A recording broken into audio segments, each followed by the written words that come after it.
2012 학년도 수능 연계교재 수능 특강 독서 인문예술 5강 영상 업그레이드 합니다. 봅시다. 이건 뭐 어렵죠? 어렵습니다.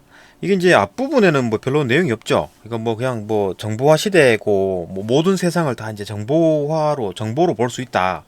뭐 그런 얘기고 다 이해되는 거고. 그 문제는 이제 사문단부터. 여기 이제 플로리디랑 이제 칸트랑 비교하는 부분. 이 문장 하나하나가 이해가 잘 안 되죠. 이해가 잘 안 됩니다. 왜냐하면 이제 이게 설명이 이제 부족해서 그래. 설명이 부족해. 설명을 좀 뭐 어떤 주장을 해놨으면은 거기에 대한 어떤 설명을 해야 되는데 설명을 안 해놨어요. 그러면 보통 같은 경우에는 이런 지문이 나오면 설명이 좀 필요한 지문 같은 경우에는 뒤쪽에 이제 문제를 이제 보기를 줘가지고 이걸로 이제 이해를 하면 이쪽 부분이 이해가 되고 그거 가지고 이제 문제를 푸는 그런 형식인데 여기는 그런 식도 아니야. 이거 다른 거 엄한 쓸데없는 걸 해놨어요. 그죠? 아주 그냥 쓸데없는 걸 내놓고 그리고 이제 결론을 내기를 이거는 그냥 뭐 그냥 아무 쓸모 없이 결국은 뭐 모든 어떤 그 존재의 모든 것들은 그냥 인간과 같다. 그죠? 인간이나 어떤 다른 나무나 뭐 동물이나 뭐 AI 로봇이나 모든 것이 다 똑같다. 뭐 이런 식으로 결론을 내려버려요. 별로 뭐 안 좋은 글이지. 그죠? 그런 의미에서. 그러니까 하여튼 뭐 최대한 이쪽 부분은 앞부분은 좀 쉬우니까 좀 빠르게 보고 이쪽 부분을 최대한 좀 이해할 수 있게 한번 해봅시다. 그죠? 이거 필요한 부분은 그 앞에 부분은 필요 없고 이제 뒤쪽 부분이 필요하다 싶으면 이쪽에 스킵해서 보십시오. 자, 빠르게 봅시다. 철학자 플로리디에 따르면 현대는 컴퓨터 과학과 정보통신 기술의 영향으로 세계에 존재하는 모든 것이 이제 정보의 의미가 있으며 이해되죠? 정보로 해석되는 시대가 되었다. 그러니까 뭐 CCTV를 보게 되면 뭐 고양이가 지나가든 사람이 지나가든 나무가 있든 어쨌든 다 이제 그 디지털 영상화로 돼가지고 이제 디지털 영상으로 남잖아요. 그러니까 거기에 비치는 사람이나 고양이나 뭐 나무나 다 똑같은 거지. 다 정보로 해석이 된다는 얘기잖아요, 그죠? 오프라인과 온라인 경계에도 온라인과 오프라인의 이제 경계도 이제 빠르게 이제 무너지고 있다. 온라인과 오프라인이 무너지고 있다.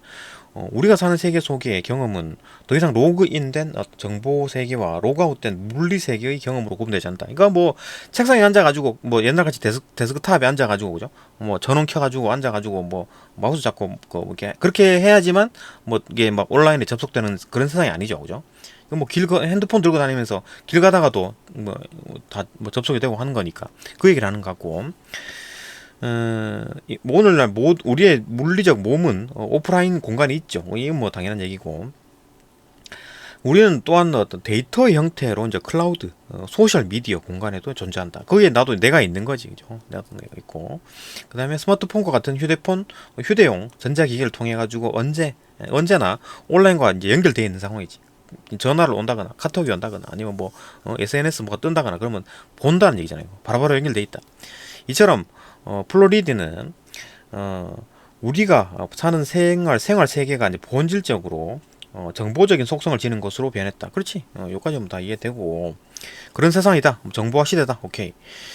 이러한 변화로 인간의 자기 이해와 인간이 세계와 맺는 상호작용의 방식도 변화했다. 이것도 이해되죠? 그러니까 나 자신이 뭔가, 인간이란 게 뭔가. 그러니까 정보화 시대에는 그러니까 뭐 정보화 시대의 의미를 가진 어떤 인간이 될 거고, 그다음에 그 이제 세계라는 것도 세계관도 바뀌는 거지. 이거 뭐 미국 사람과 친구를 뭐 됐으면 좋겠다 하면 미국 사람도 친구를 할 수 있죠, 그죠? 인터넷으로 연결해가지고 친구가 될 수 있다는 얘기지. 그죠? 그런 식으로 세계가 막 연결된다는 얘기입니다. 그죠? 옛날 같으면 뭐 미국 사람이랑 뭐 어떻게 친구가 한다는 말이야. 뭐 그런 식으로 되는 거지, 그죠? 그런 어떤 세계관, 그다음 자기 이해 이런 것들이 바뀐다. 이해되고. 플로리디는 많은 측면에서 인간이 자신을 이제 독립 존재자라기보다는 상호 연결된 유기체적 정보적 유기체인 인포그로 이제 이해한다. 뭐 다 이해되잖아요. 사람을 인포그라고 이제 부른답니다. 그 막 정보적으로 된 사람을, 그죠? 인포그로서 인간은 다른 생물학적 행위자들 및 공학적 인공물 로봇 이런 것들과 궁극적으로 이제 정보로 이루어진 총체적 환경인 스피어가 이제 공간이 이런 거잖아요, 그죠? 인포스피어를 함께 공유한다. 그렇게지, 그죠? 이거 뭐 AI 로봇, 인공물, 뭐 다른 어떤 생물학적 행위자들도 결국은 다 정보로 볼 수 있는 거니까 공유한다, 그죠? 이해되고. 상호작용한다는 얘기지. 그죠? 인포스피어에 대한 얘기를 계속 합니다. 인포스피어 어쩌고 그거에 대한 특징을 계속 얘기하는 거죠. 봅시다. 많은 부분 인간의 개입 없이 수많은 정보 장치들과 알고리즘, 이거 뭐 알고리즘이 돌아가는 거지. 그죠? 그다음에 인공지능의 작동을 통해 가지고 정보의 처리가 이루어지는 공간이다. 이게 인포스피어라는 게 정보 처리하는 공간이다. 오케이. 인포스피어는 진짜 물질 세계의 에 의해서 유지되는 가상의 환경이 아니라, 그러니까 진짜 물질 세계에 의해서만 만들어지는 어떤 가상 세계 이런 게 아니고 점점 더 정보로서 이해되는 세계 그 자체다.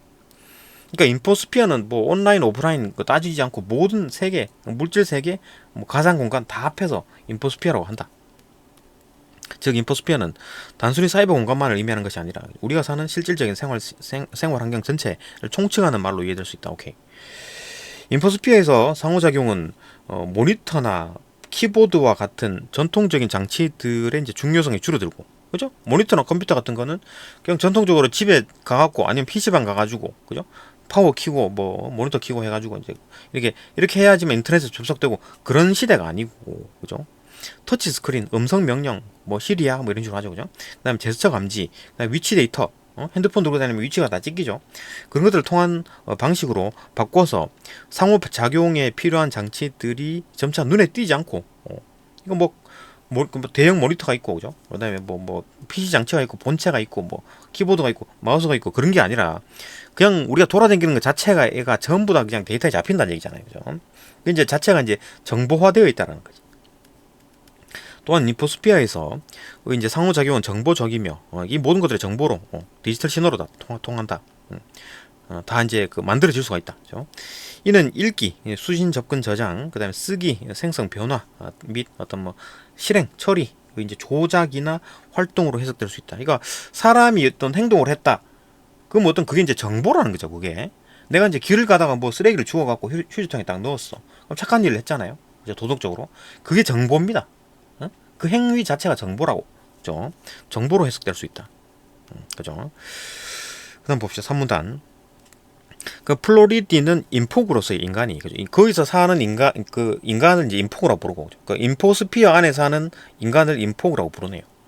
인포스피어와 맺는 관계는 인간과 기술 그리고 대상이나 뭐 사회의 세계와의 관계에 대한 인식의 근본적인 전환을 요구한다고 주장한다. 그렇지? 그러니까 세상 완전 뒤집어진 거잖아요. 그러니까 그 인식을 바꿔야지. 맞죠? 그다음에 전통적인 기술은 뭐 주체가 있고 객체가 있고, 그다음에 뭐 문화가 있고 자연이 있고 이런 어떤 사이의 관계에 이제 기초해가지고 이해가 됐는데, 옛날엔 컴퓨터 없었던 시절에, 그죠? 즉 기술은 주체인 인간, 그러니까 기술은 누가 씁니까? 인간만이 쓰는 거죠, 그죠? 인간만이 쓰는 것. 그것이 이제 설정한 어떤 목적에 해당하는 문화를 이루기 위해서.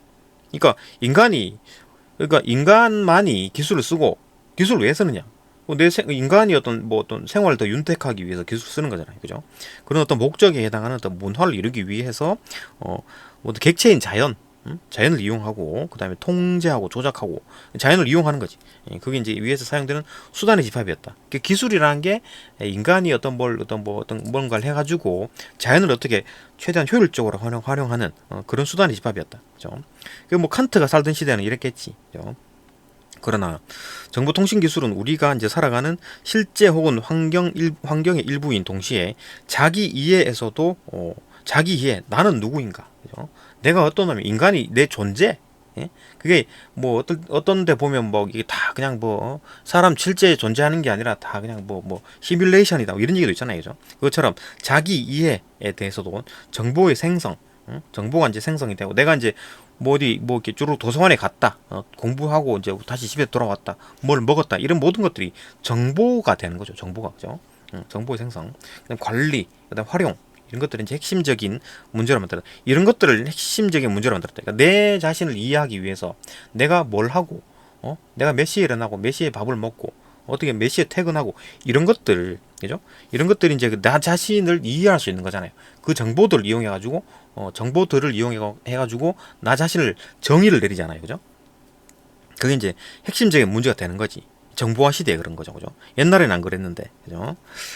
그런 점에서 인간과 기술의 관계가 단순히 주체와 객체, 예? 그러니까 인간과 기술의 관계에서 이제 단순히 뭐 내가 있고 자연이 있고 뭐 주체가 있고 그걸 이제 받는 사람 객체가 있고 뭐 자연이 있고 문화가 있고 이런 어떤 이분법적 구도를 통해서 이해될 수 없다라는 점이 이제 더 분명해지고 있다. 이제 세상이 뒤집혀진 겁니다. 그죠? 인간은 더 이상 독립적인 존재하는 어떤 뭐 주체가 아니죠. 그죠? 그러니까 사람은 혼자서 못 삽니다. 그러니까 다 이제 인터넷으로 연결돼 있고 어디 가나 CCTV가 있고 그죠? 다 이제 다 정보로서 다 잡히고 있다. 그죠? 다 기록되고 있는 겁니다. 세계의 중심도 만물의 척도도 아니고 그냥 입법자도 아니고 그냥 아무것도 아닌 거지. 인간 자체가 이제 좀 가는 가치가 약간 좀 약해지는 그런 상황이다. 객체는 더 이상 이제 주체의 관심이나 이해관계를 이제 반영하는 대상만으로서 인식되지 않는 것이다. 그러니까 주체가 인간이 있고 어떤 객체라는 것들이 결국은 뭐 그냥 우리랑 이제 맞먹게 되는 거지. 정보적으로 봤을 때 하는 얘기입니다. 정보적으로 봤을 때. 그러니까 뭐 강아지가 막 걸어 댕기는 거랑 내가 막 이제 걸어 갖고 댕기는 거랑 뭐 CCTV로 봤을 때는 똑같은 거죠, 그죠? 똑같은 뭐 그 정도다. 정보의 가치로 봤을 때는 똑같은 거다. CCTV의 정보로 봤을 때는 그죠? 똑같은 이미지에 불과한 것이다. 그 정도로 인식되고 있다, 그죠? 그러니까 이제 그 어디 갔나? 객체는 더 이상 이제 주체 관심이나 어떤 이해관계를 반영하는 어떤 대상으로만 인식되는 것이 아니다. 객체라는 게 그죠? 그러니까 이제 그 어떤 정보를 수용하는 사람, 객체, 그죠? 그런 사람들이 단순히 그냥 아무 생각 없이 그냥 정보를 받아들이는 게 아니란 얘기지. 인간이 아닌 정보의 관점에서 보면, 인간이 아닌 정보의 관점에서 보면, 인간의 관점이 아니라 정보의 관점에서 보는 겁니다. 보면 인포스피어에 거주하는 모든 존재자나 행위자는 모두 동등하게 정보적이라는 면에서 어떤 물리적 차이도 없다, 그죠? CCTV에 찍히는 사람의 형체, 아니면 CCTV에 찍히는 고양이의 형체, CCTV에 찍히는 나무의 형체, 어차피 다 이미지로 다 남는 거고, 그죠? 물리적 차이가 없는 거지. 플로리드는 인간을 다른 모든 존재들과 이제 동일선상에서 정보적 대상으로 간주한 것이다. 그러니까 플로리드는 모든 것들을 다 정보로 보는 겁니다. 그죠? 그러니까 사람이 움직였다, 강아지가 움직였다, 똑같은 거지. 그래 보는 겁니다.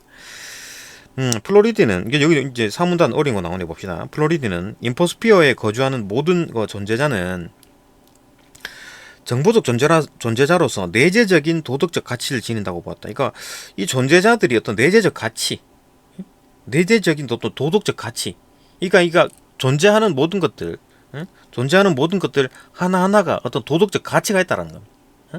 그 하찮은 거라 갖고 막 발로 차고 이렇게 안 된다는 거지. 그죠? 나무라 그래 갖고 막 함부로 베버리고 그거 안 된다. 땅이라 그래갖고 함부로 막 차고 그래서 안 돼. 하나씩 다 이제 어떤 도덕적 가치를 가지고 있다. 왜? 정보적인 관점을 봤을 때 뭐 인간이나 강아지나 고양이나 나무나 모든 것들이 다 이미지에 불과한 거기 때문에 그죠?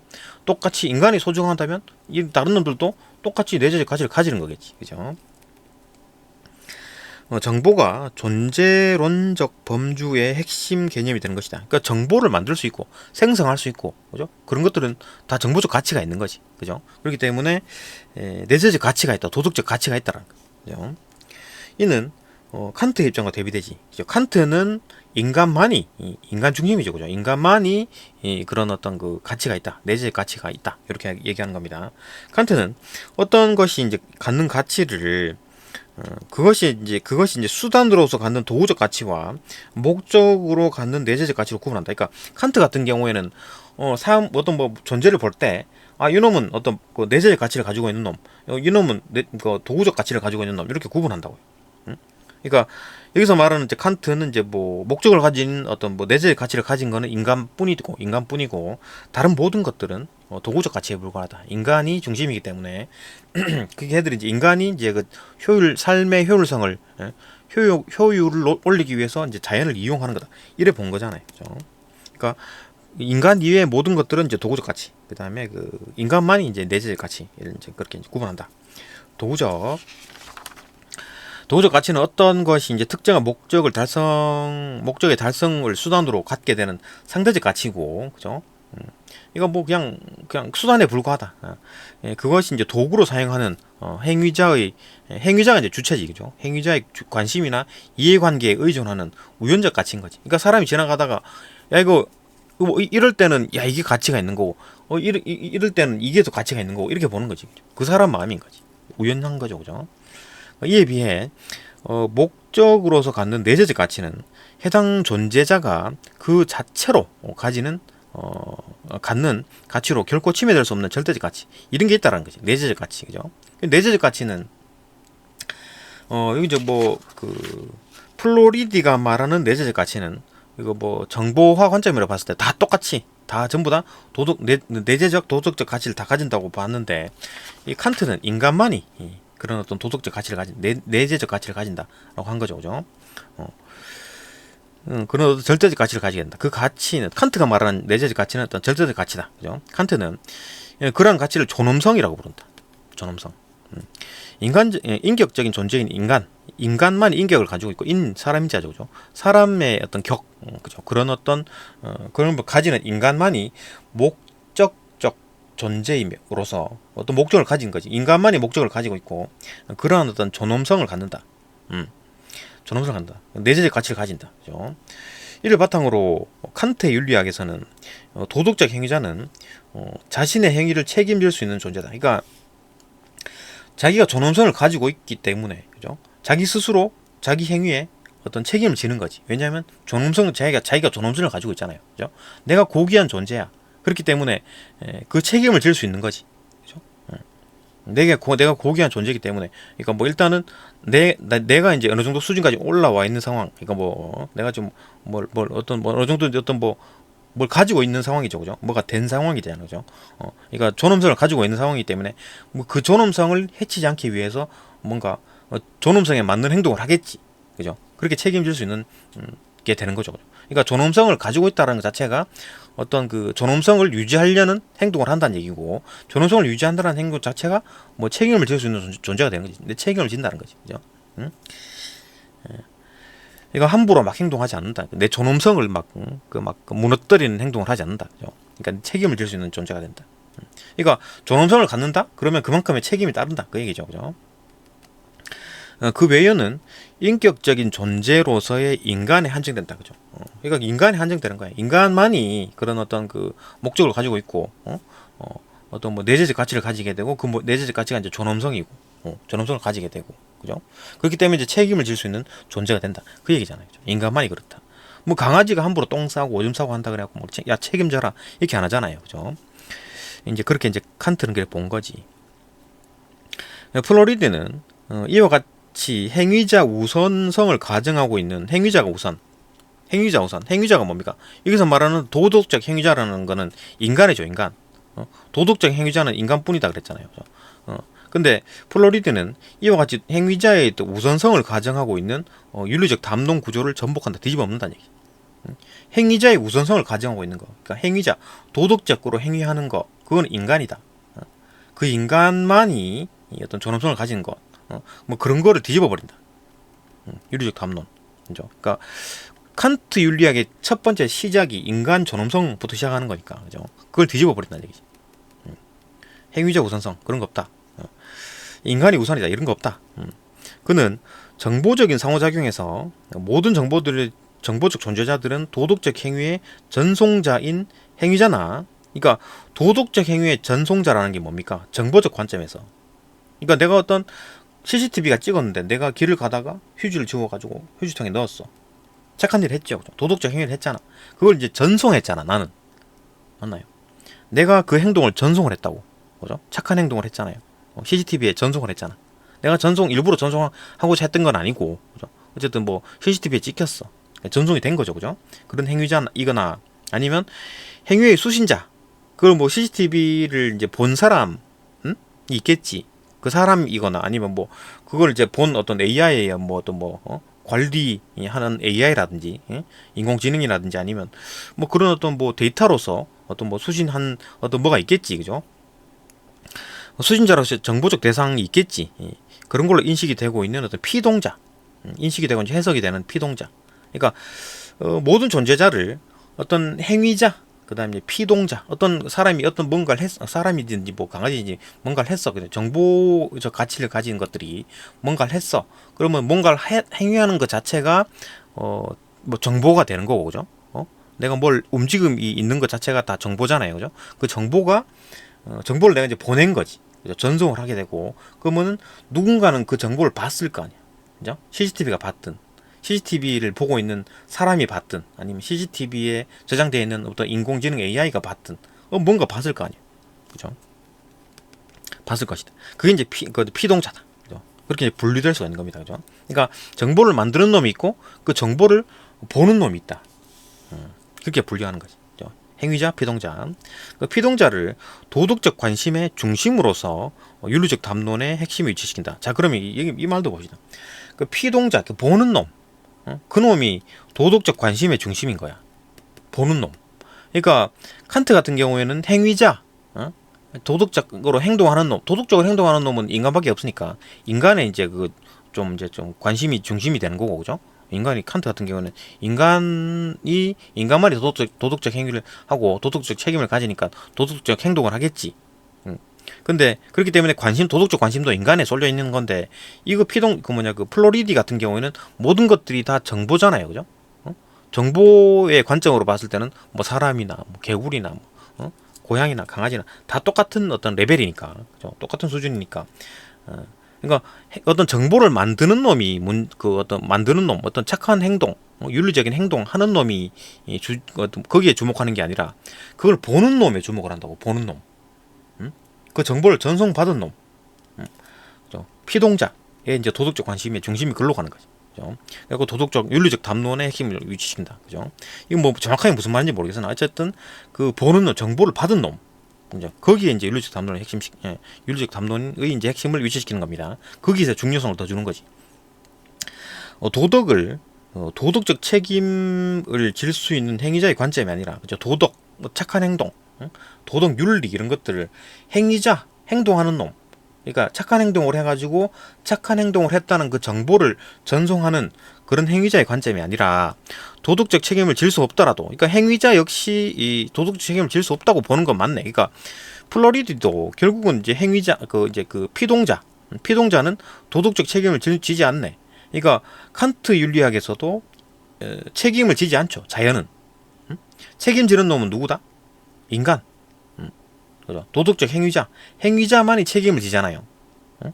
칸트는 인간만이 어떤 도덕적 행동, 윤리적 행동을 하고, 그러니까 스스로 책임질 수 있는 것도 인간 자체가 존엄성을 가지고 있기 때문에, 그죠? 그렇기 때문에 스스로 책임을 진다는 얘기잖아요. 그러니까 책임을 지는 존재는 인간뿐이다. 다른 어떤 자연 같은 거, 돌멩이 이런 것들은, 강아지 이런 것들은 책임을 안 진다. 이렇게 봤잖아요, 칸트는. 그죠? 근데 이 같은 경우, 플로리드 같은 경우에는 책임을 안 지는 건 똑같이 보는 거지. 그죠? 그러니까 피동자가 도덕적 책임을 지지 않는 거는 똑같이 이제 동의를 하네. 요거는 공통점이죠. 그죠?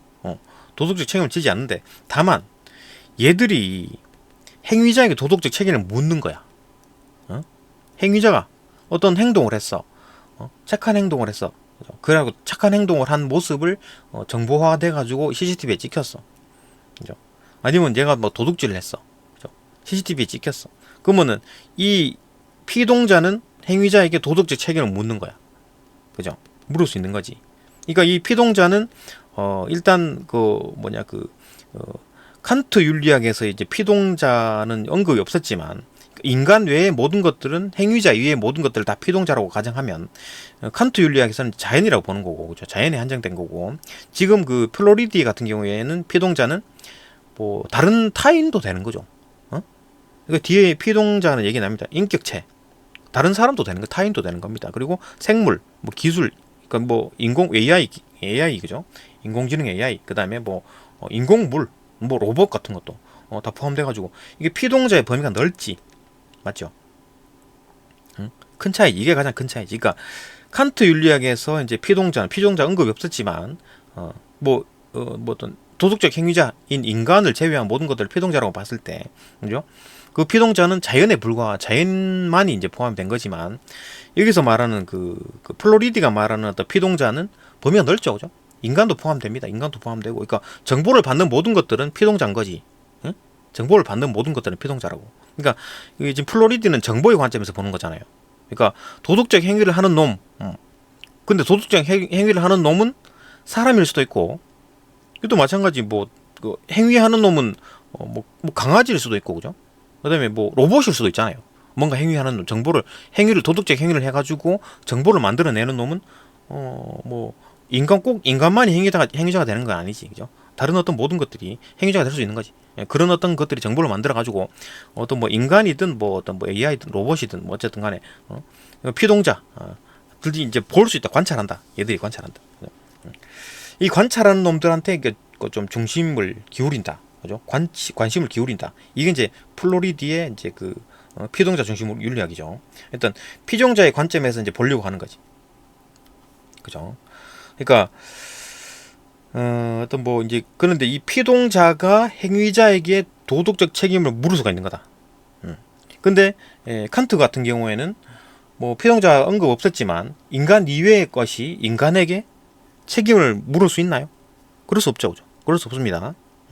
그럴 수 없어요. 뭐 인간만이 어떤 뭐 존엄성을 가지고 있는 거고 책임을 지는 거지만 이 책임을 다른 어떤 그 어떤 뭐 인간 이외의 것들이 인간에게 야 너 책임져 이렇게 못하는, 그죠? 칸트 윤리학에서는, 그죠? 근데 플로리디 같은 경우에는 이 피동자, 만약에 행위자가 인간이었다면 이 어떤 피동자가 뭐 어떤 뭐 AI 로봇이든 아니면 뭐 동물이든 아니면 뭐 자연이든 간에 얘들이 아니면 타인이든 간에, 그죠? 정보를 받은 놈이 피동자고 정보를 생산해낸 놈이 행위자잖아요, 그죠?